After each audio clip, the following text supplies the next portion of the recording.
வணக்கங்க. இன்னைக்கு முருங்கைக்கீரை பொரியல் பண்ணலான்ட்டு அதுக்கு தேவையான பொருள் காட்டுறேன் பாருங்க.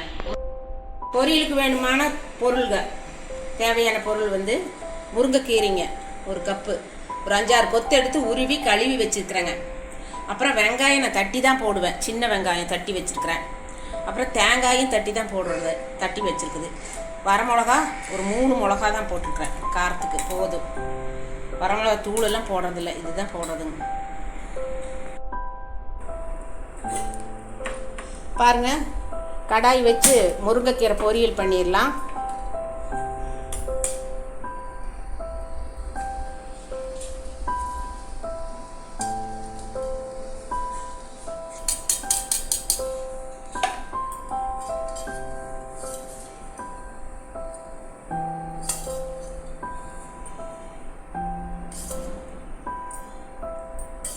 ஒரு 4 ஸ்பூன், ஒரு 2-3 ஸ்பூன் வேணும். எண்ணெய் கொஞ்சம் தேவையாக எச்சா இருக்கிறவங்க கொஞ்சம் எச்சா ஊற்றிக்கலாம், இல்லைன்னா கம்மியாக கூட ஊற்றிக்கலாம்.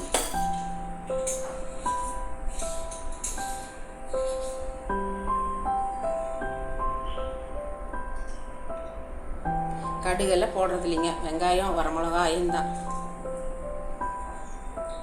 பெருசாக தான் நான் மாற்றினது.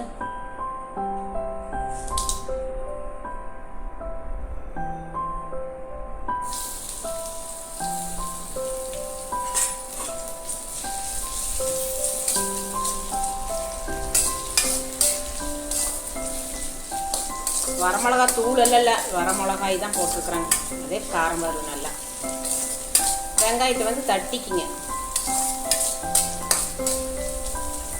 முருங்கைக்கீரைக்கு எப்போவுமே கருவேப்பிலையெல்லாம் போடுறதில்ல, நான் போடுறதில்ல. முருங்கைக்கீரை ஃபேவர் தெரியாது, அதனால் சின்ன வெங்காயம் வரமிளகா ஒரு 2-3 மிளகா போட்டிருக்காங்க.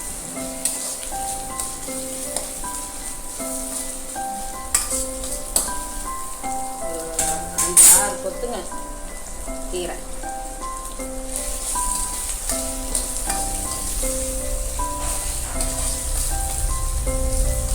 வெங்காயம் கொஞ்சம் நல்லா வெந்துடணும், அப்போ தான் நல்லாயிருக்கும், கீரை மணமாக இருக்கும் பொரியல் செய்யும்.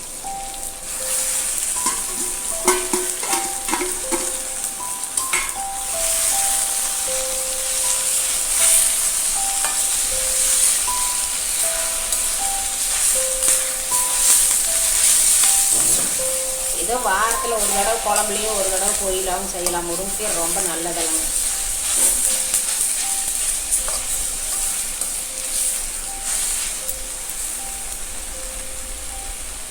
முருங்கைக்கீரை வேகும்போது இந்த மாதிரி தனித்தனியாக வரும், அதனால் இதில் கூட இப்படி பண்ணலாம். நெய்வேதியில் கூட இப்படி உடச்சி விடலாம், இல்லைன்னா ஒரே இடத்துல கட்டி கட்டியாக நின்று இருக்கும் முருங்கைக்கீரை. இந்த மாதிரி கொஞ்சம் உடச்சி விட்டுக்கலாம்.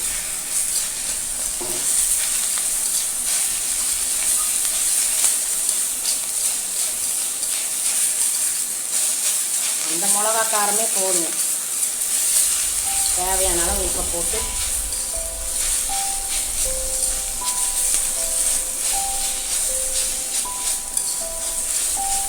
சிம்மில் வச்சுக்கலாம் அடுப்பை.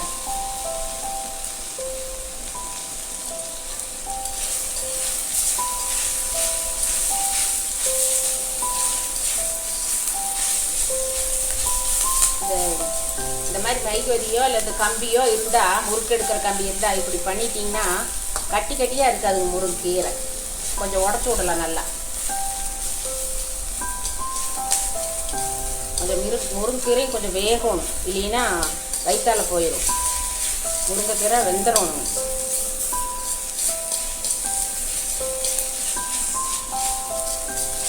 அப்புறம் முருங்கைக்கீரையில் பழுத்த கீரை இருக்கக்கூடாது, அதெல்லாம் எடுத்துடணும், பழுத்த கீரையெல்லாம்.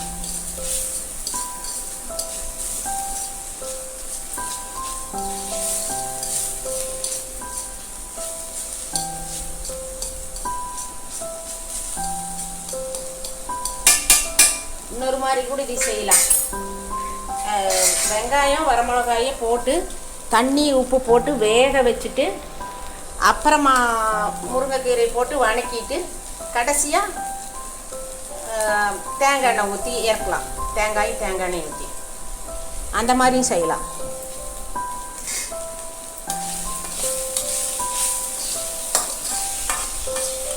மூடி வச்செல்லாம் வேக ஒன்றும் இல்லைங்க. இதெல்லாம் மூடியே வைக்கக்கூடாது. முருங்கைக்கீரை அந்த பச்சை கலர் போயிடும். அப்படியே கையிலே வணக்கி விட்டு எடுத்துருவோம்.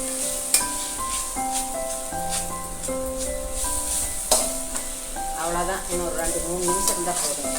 பொரியல் ஆயிடுச்சு. ஏன்னா கொஞ்சம் தண்ணி பொழிச்சுக்கலாம். ஒரு 2-3 ஸ்பூன். கொஞ்சம் ஒரு திருப்திக்கு வேகாமல் போயிட்டா என்ன பண்ணுறது அப்படின்னு. எண்ணெயில் தானே வணங்கிட்டு இருக்கிறோம். அதனால் கொஞ்சம் தண்ணி.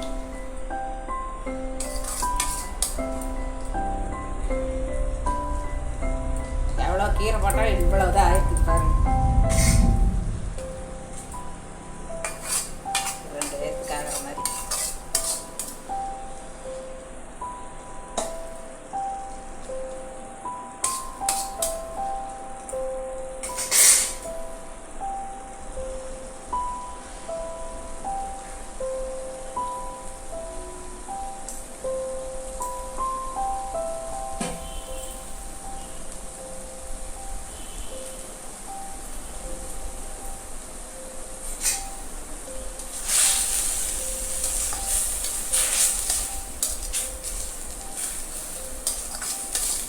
சீக்கிரம் வெந்துருங்க முருங்கைக்கீரை.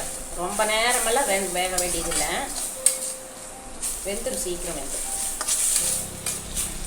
பருப்பு கொதிக்கும் போது போட்டு ஒரு கொதி 2 கொதி வந்தாவே நிறுத்திடணும். இல்லைன்னா அந்த பச்சை கலர் போயிடுங்க. முருங்கைக்கீரை எப்போவுமே கலர் மாறக்கூடாது.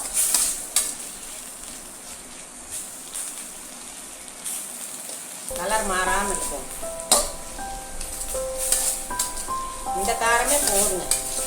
சின்ன வெங்காயம் தட்டி போட்டுக்கிறேன். அரிஞ்சு போடுறத விட தட்டி போட்டால் கொஞ்சம் டேஸ்ட் நல்லா கிடைக்குங்க எந்த பொருளுக்குமே.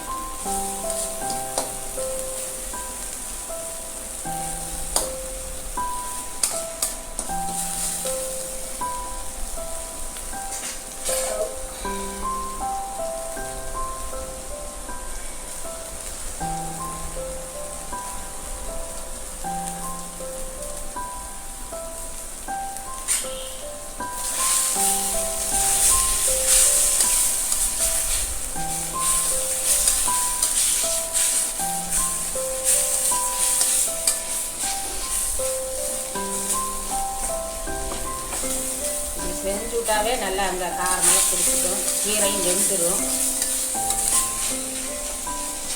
நல்லா வணக்கிடுவோங்க. அப்போ தாங்க அது டேஸ்ட் வரும்.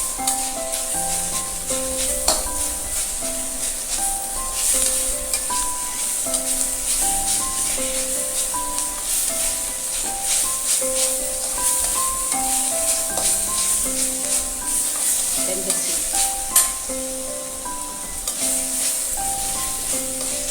தேங்காய் போட்டால் போதும்.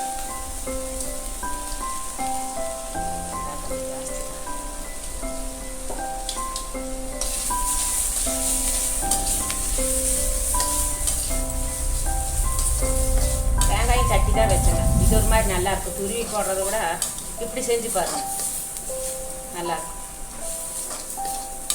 வெங்காயம் மாட்டவே தேங்காயும் ஒரு பீஸு இவ்வளோ பெரிய பீஸ் தட்டிக்கிட்டேன்.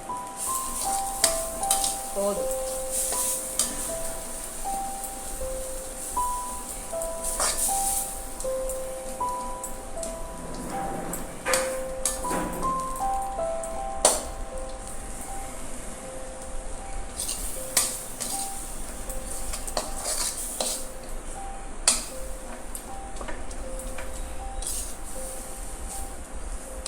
ரெடி ஆயிடுச்சுங்க.